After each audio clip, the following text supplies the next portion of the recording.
नमस्कार दोस्तों, एक बार फिर से आपको आपके YouTube चैनल में आपका स्वागत है। अगर आप इस चैनल पर नए हैं और अगर आपने इस चैनल के कुछ वीडियोस देखे हैं, पसंद आए हैं तो कृपया लाइक कर दीजिएगा और इस चैनल को सब्सक्राइब जरूर कर दीजिएगा ताकि समय समय पर आपके समक्ष और भी बेहतरीन वीडियोस बनाने का हमें मौका मिलता रहे। दोस्तों, आज हमें माननीय सुप्रीम कोर्ट की एक जजमेंट लेकर आए हैं जो कि हाल ही में आई हुई 7 सितंबर 2022 की है, जो कि क्रिमिनल अपील जुरिस्डिक्शन की है, जो कि रिपोर्टेबल जजमेंट है, क्रिमिनल अपील 325 ऑफ 2020 की। और इसमें जो रिस्पोंडेंट है वो स्टेट ऑफ असम है। और इस जजमेंट पर जाने से पहले ये देख लेते हैं कि जो माननीय हाई कोर्ट ने ट्रायल कोर्ट के ऑर्डर को कंफर्म कर दिया था और अपीलेंट्स को जो है कन्विक्शन है वो कंफर्म कर दी थी 302 आईपीसी, 149 आईपीसी, 34 आईपीसी, ये सारे सेक्शंस के अंदर जो ऑफेंसेस थे, वो जो कन्विक्शन थी, उन कन्विक्शन को कंफर्म कर दिया था। लेकिन माननीय सुप्रीम कोर्ट ने जो फाइनल अपने जजमेंट में उन अपीलेंट्स को एक्विट कर दिया क्योंकि सेटिस्फैक्टरी एविडेंसेस नहीं थे इसमें। तो आइए हम डिटेल में जानते हैं क्या था इस जजमेंट में। देखिए, ये अपील जो फाइल की गई है वो जजमेंट है 4/12/2018 की, जिसमें divisional bench Guwahati high court ने क्रिमिनल अपील सो में हाई कोर्ट ने जो है डिसमिस कर दी थी अपील को। मींस अपीलेंट ने ही अपील फाइल की थी कन्विक्शन के अगेंस्ट में, उस अपील को डिसमिस कर दिया और कंफर्म कर दिया था कन्विक्शन को, जिसमें ओरिजिनल अक्यूज थे 2 and 1 रेस्पेक्टिवली, जिसमें ऑफेंसेस थे 302, 392, 148, 323 एंड 149 आईपीसी। और उनको जो सेंटेंस थी लाइफ इम्प्रिजनमेंट की दे दी थी, original accused number 2 and 1 respectively है। और फिर उन्होंने ये अपील जो है वो फाइल की है। और यहाँ पर ये केस ऐसा था कि अपीलेंट्स थे जिसमें 70 को अक्यूज थे जिन पर केस ट्रायल चलाया गया था अंडर सेक्शन 302, 392, 148, 323, 149 आईपीसी कि इन्होंने एक मर्डर किया है एक managing director of the company जहां ये अक्यूज्ड लोग काम कर रहे थे। और जो उस समय जो अपीलेंट्स हैं वो प्रेसिडेंट और सेक्रेटरी थे यूनियन के। और प्रोसिक्यूशन ने अपने जो एविडेंसेस जो विटनेस थे एग्जामिन किए थे PW3, PW4 और PW6, जो कि आई विटनेस थे जिन्होंने अपीलेंट्स को आइडेंटिफाई कर दिया था अलॉन्ग विद अदर अक्यूज्ड। जब ट्रायल कंप्लीट हुआ, एप्रिशिएशन ऑफ एविडेंसेस के बाद ट्रायल कोर्ट ने 57 अक्यूज्ड को अक्यूट कर दिया, मींस बरी कर दिया, और 13 अक्यूज्ड को कन्विक्शन कर दी, जिसमें से अपीलेंट्स भी थे। और उनको जो सेंटेंस थी लाइफ इम्प्रिजनमेंट की और अवार्ड कर दी थी different sentences for the other offences. और फिर उस कन्विक्शन को 13 अक्यूज्ड ने इंक्लूडिंग अपीलेंट ने की जो सजा थी वो कंफर्म कर दी हाई कोर्ट ने by impeach judgement and order. उसके बाद 6 अक्यूज्ड ने प्रेजेंट अपील फाइल की, स्पेशल लीव फाइल की, लेकिन जो ऑर्डर था 25 मार्च 2019 में स्पेशल लीव पिटीशन और जो पिटिशनर नंबर 3 to 6 थे उनकी डिसमिस हो गई। और जो प्रेजेंट अपील जो फाइल की गई है वो ओरिजिनल अक्यूज नंबर 2 and 1 ने फाइल किया।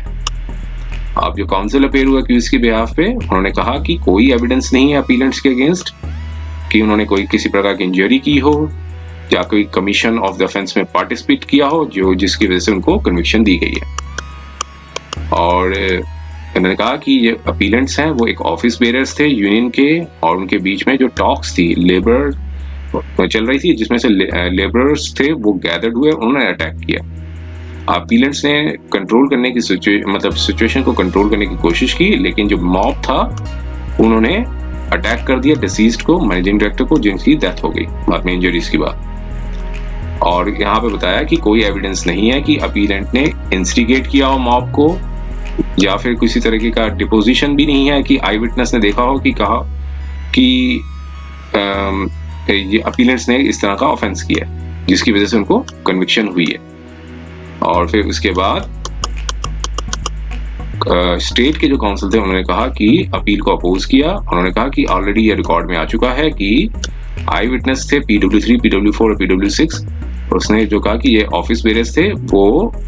जब मॉब आया तो उन्होंने कुछ अपनी लैंग्वेज में कुछ कहा। फिर उसके बाद बताया कि अपीलेंट जो है राइटली कन्विक्टेड किए गए हैं और अंडर जो with the aid of section 149 IPC, क्योंकि अब फिर काउंसिल ने बताया कि स्टेट है टेकन एज डिपोजिशन जो था PW3 और PW4 और PW6 का डिपोजिशन दिखाया, उन पर रिलाई किया। और उसके बाद सारे काउंसिल्स की जो आर्ग्यूमेंट्स को सुनने के बाद अब माननीय कोर्ट ने डिटेल तो जजमेंट और ऑर्डर जो ट्रायल कोर्स का और जो जजमेंट जो पास हुई थी हाई कोर्ट, उन दोनों को उन सबको देखा। फिर उन्होंने अपना कहा कि डिटेल डिपोजिशन जो है रेलेवेंट विटनेसेस का जो कि PW3, PW4 और PW6 थे, जो कि एक आई विटनेस थे, उनके विटनेस को देखने के बाद क्या कहा कि कुछ भी ऐसा नहीं सामने आया है कि अपीलेंट्स ने किसी प्रकार की इंजरी की हो डिसीज्ड को, या फिर किसी प्रकार का पार्टिसिपेशन किया हो क्राइम में, जिसकी वजह से उनको कन्विक्टेड किया गया। अगर सारा एविडेंस और डिपोजिशन आई विटनेस को स्कैन किया जाए, यहाँ से ये प्रतीत होता है कि अपीलेंट्स जो है वो प्रेजेंट थे as an office bearers of the union. कुछ प्रकार के डिस्प्यूट्स थे with respect to the wages, लेकिन जब डिपोजिशन PW3 का देखा जाए, अपीलेंट्स ने ऑफिस रूम में आए थे, लेकिन both of them came out and told the assembled labourers कि बाहर आने के बाद जो भी जो मजदूर जो लेबरर्स थे वो गैदर्ड असेंबल्ड हो गए थे कि मैनेजिंग डायरेक्टर जो है वो डिस्ट्रीब्यूट करेंगे ड्यूज को, और उन्होंने कहा कि वो अपने प्लेसेस पे चले जाएं जहां पे वो डिस्ट्रीब्यूट कर सकें। उसके बाद भी लेबरर्स ने प्रोटेस्ट किया और कहा कि वो कुछ एक्सेप्ट नहीं करेंगे other than the full dues, और फिर इसके बाद वो शाउट करने लगे। अदर लेबरर्स जो थे उन्होंने को एक्यूज थे snatch the carbine of the PSO and to that of deceased managing director. Deceased managing director asked the appellant कि जो अपीलेंट को कि why weapon of PW3 was snatched, he being a public servant. और